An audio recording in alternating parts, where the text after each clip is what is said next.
안녕하세요. 제 이름은 이정숙입니다. 올해 68살이에요. 오늘 여러분께 제 이야기를 들려드리려고 해요.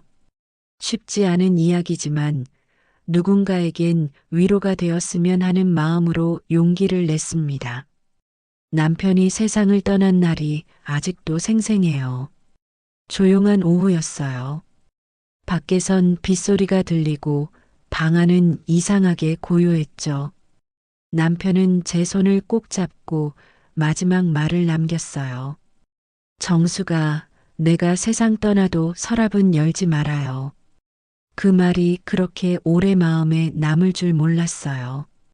죽음을 앞둔 사람의 말이란 게 그냥 흘려들을 수 없잖아요. 그날 이후로 그 서랍 앞을 지날 때마다 이상하게 발걸음이 멈췄어요. 장례를 치르고 사흘째 되던 날이었어요. 아직 영정 사진도 내리지 않았는데 아들 태수가 찾아왔어요. 아버지 유언장을 보러 가자는 거였죠. 며느리 수진이가 현관에서 기다리고 있었어요. 그 아이 얼굴엔 묘한 긴장감이 서려 있었죠.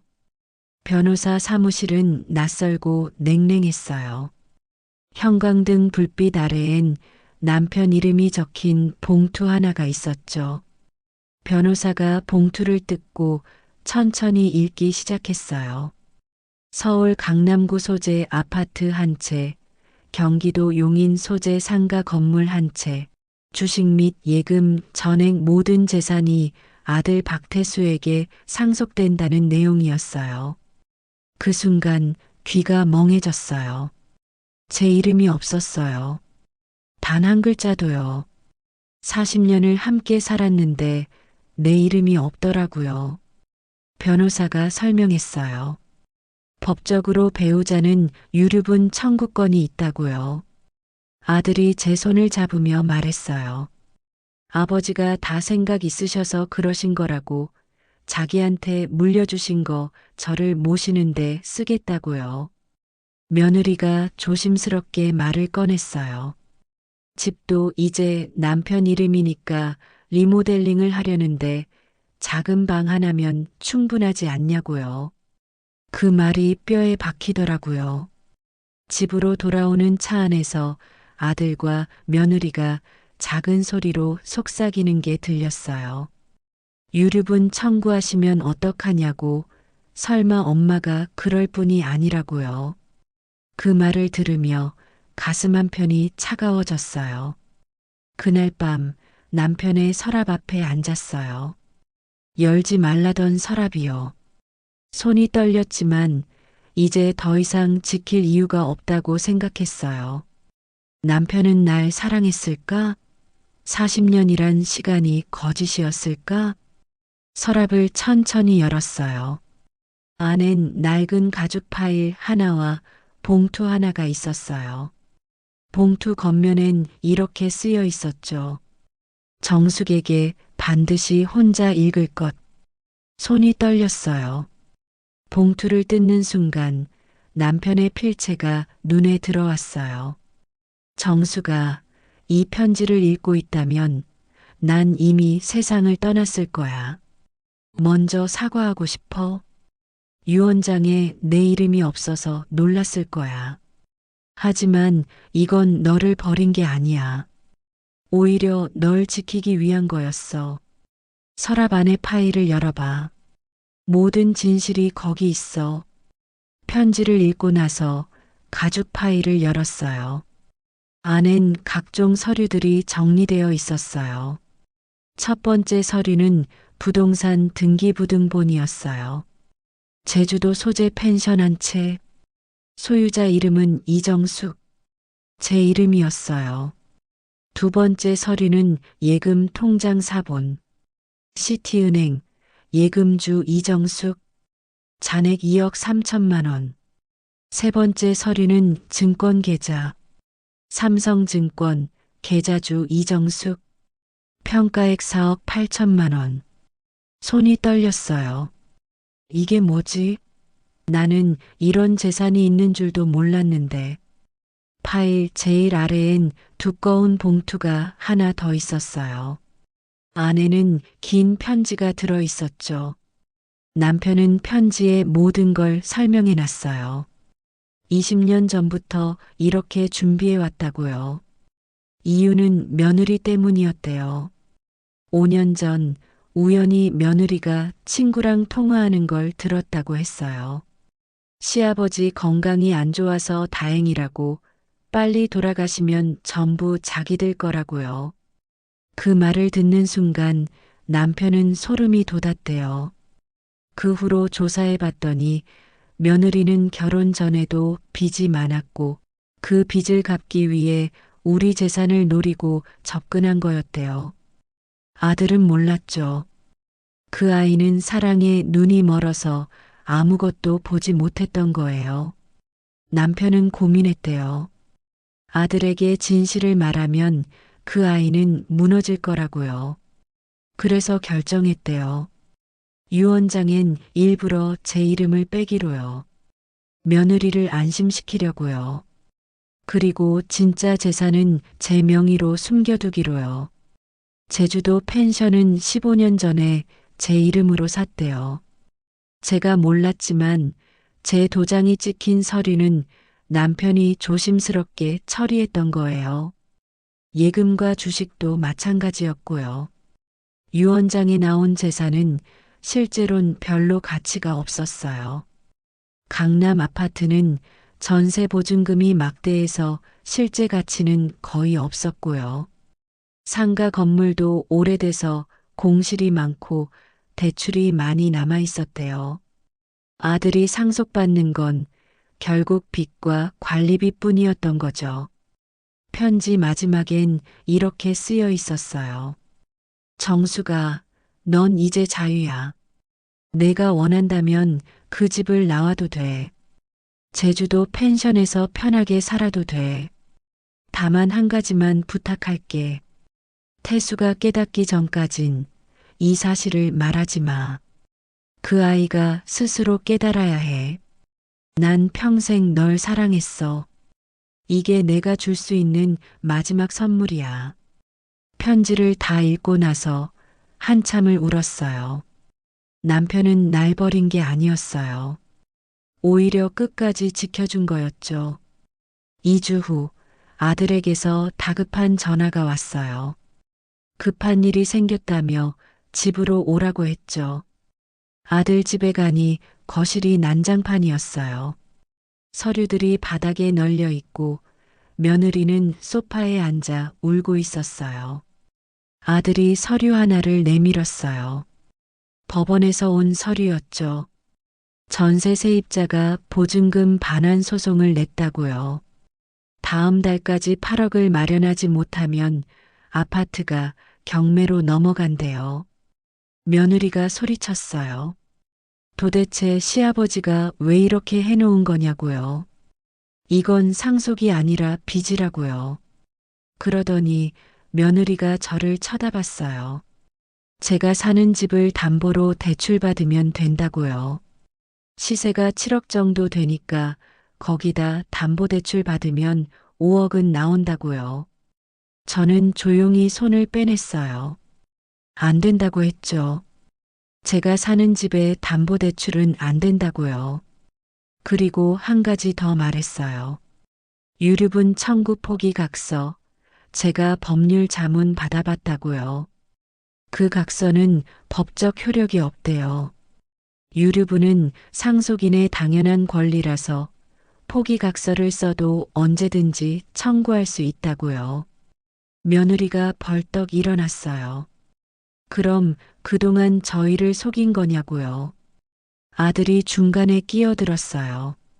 정말 유류분 청구하시려냐고요. 저는 아들을 똑바로 바라봤어요. 아버지가 왜 그렇게 유언장을 쓰셨는지 생각해 봤냐고 물었죠. 아버지는 날 버린 게 아니라 아들을 시험하신 거라고요. 아들이 고개를 숙였어요. 며느리가 소리쳤어요. 그럼 어쩌라는 거냐고요. 저는 말했어요. 너희가 스스로 해결하라고요. 세상에 공짜는 없다고요. 집으로 돌아오는 길 아들이 따라왔어요.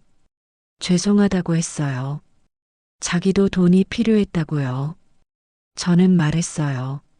내가 언제 돌아올지 모르겠지만 엄마는 기다릴게. 하지만 지금은 좀 떨어져 있자고요. 다음 날 저는 시티은행 VIP 센터를 찾았어요. 담당 매니저가 설명해 줬어요.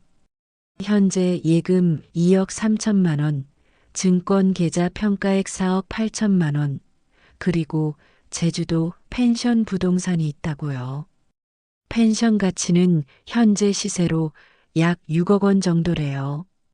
총 13억이 넘는 재산이었어요. 제 명의로요.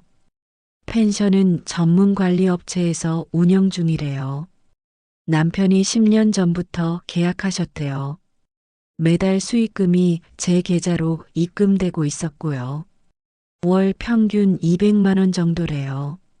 놀라웠어요. 남편은 이 모든 걸 혼자 준비했던 거예요. 일주일 후 저는 제주도행 비행기를 탔어요.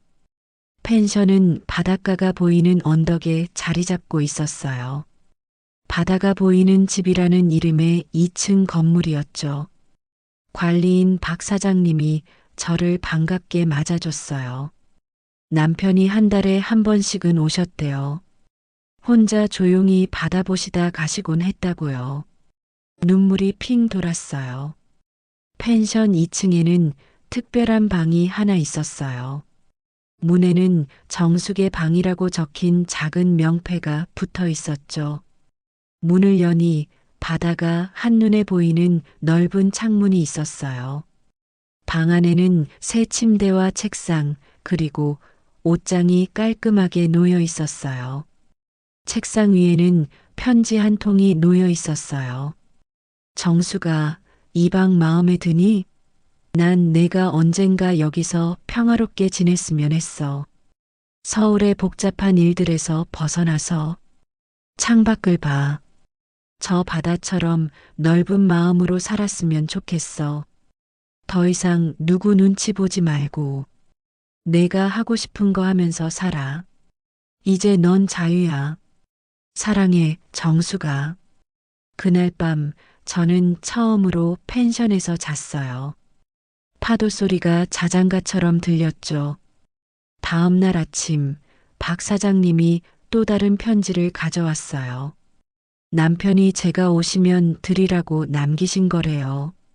정수가 펜션 운영은 박 사장님이 잘하고 계실 거야.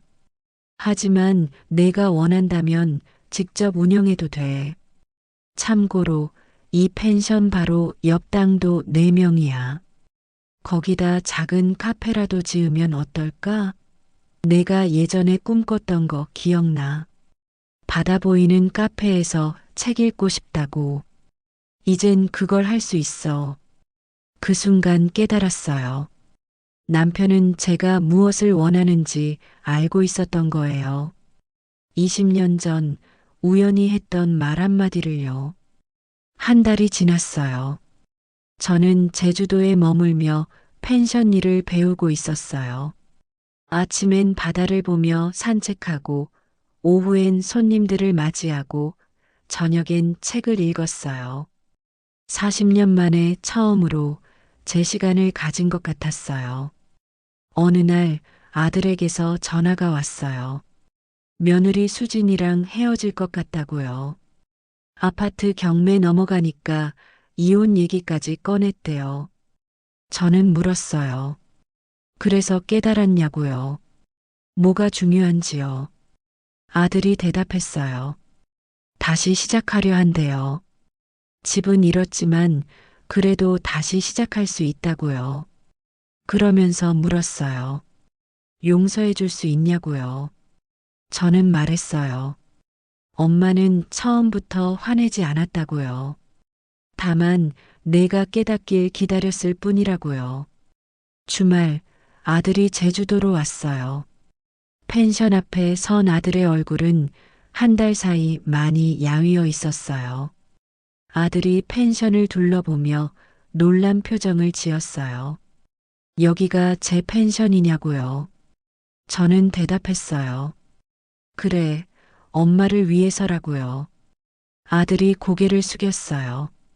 자기는 아무것도 몰랐다고요. 아버지가 저를 얼마나 사랑하셨는지요. 그날 저녁 아들과 함께 바닷가를 걸었어요. 아들이 물었어요. 자기가 다시 시작할 수 있냐고요. 저는 말했어요. 물론이라고요. 너는 아직 젊다고요. 그리고 가방에서 서류 봉투를 꺼냈어요. 유류분이라고 했어요. 약 3억 정도 된다고요. 아들이 놀랐어요. 이걸 자기한테 주냐고요. 저는 말했어요. 주는 게 아니라 빌려주는 거라고요. 나중에 갚으라고요. 조건이 있다고 했죠. 이번엔 진짜 열심히 살라고요. 그리고 다시는 돈 때문에 사람을 저버리지 말라고요.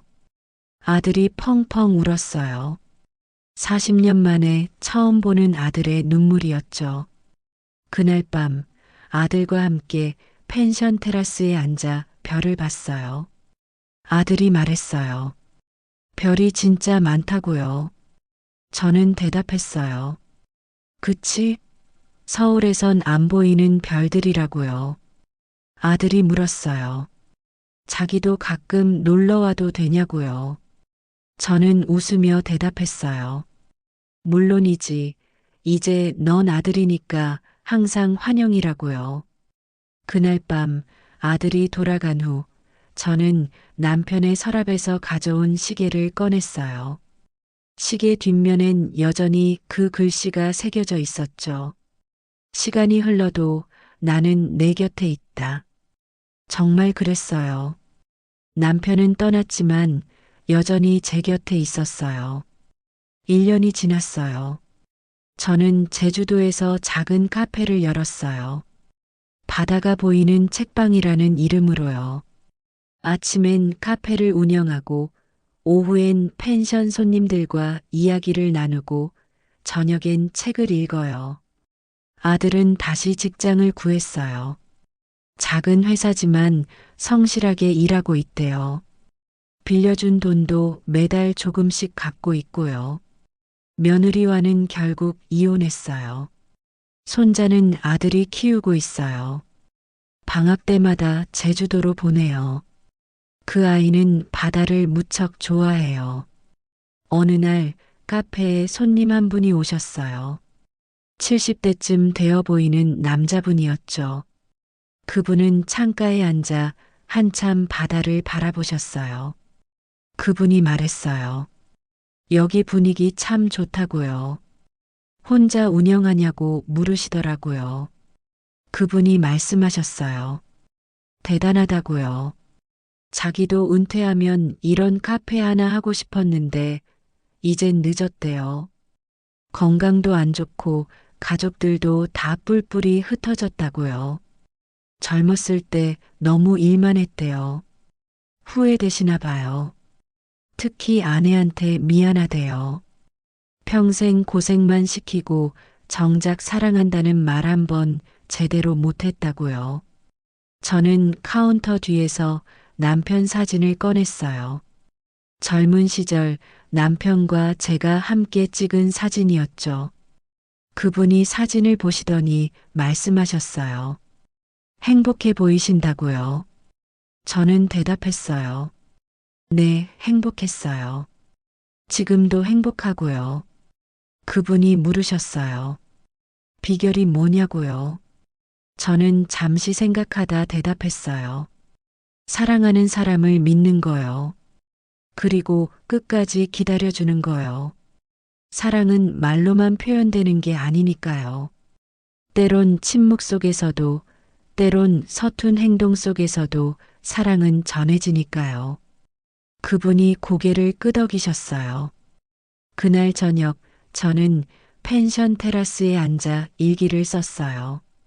오늘도 좋은 하루였다. 남편이 남긴 선물 덕분에 나는 매일 행복하다. 이 행복을 나누며 살아가는 것, 그게 내가 남편에게 줄 수 있는 마지막 사랑일 것 같다. 창밖으로 별이 쏟아지고 있었어요. 남편이 좋아하던 그 별들이요. 저는 서랍에서 가져온 남편의 마지막 편지를 다시 펼쳤어요. 구겨지고 낡았지만 그 글씨만큼은 선명했죠. 정수가, 내가 너에게 준 건 돈이 아니야. 자유야. 40년 동안 내가 하고 싶었던 걸 하며 살 수 있는 자유. 그게 내가 줄 수 있는 진짜 사랑이었어. 미안해, 늦게 깨달아서. 사랑해, 정수가. 저는 편지를 가슴에 꼭 안았어요. 그리고 창밖 별을 보며 속삭였어요. 나도 사랑해요, 여보. 바람이 불어왔어요. 마치 남편이 대답하는 것 같았죠. 서랍은 이제 닫았어요. 그리고 다시는 열지 않으려 해요. 그 안엔 미움보다 오래 남는 게 있었으니까요.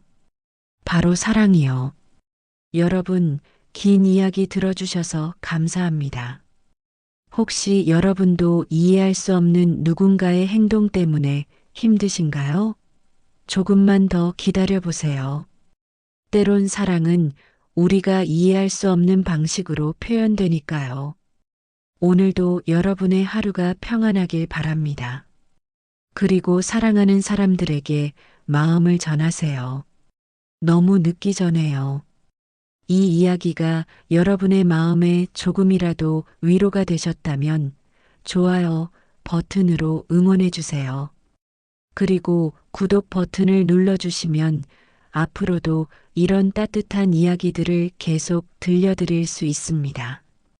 알림 설정까지 해주시면 새로운 이야기가 올라올 때마다 가장 먼저 만나보실 수 있어요.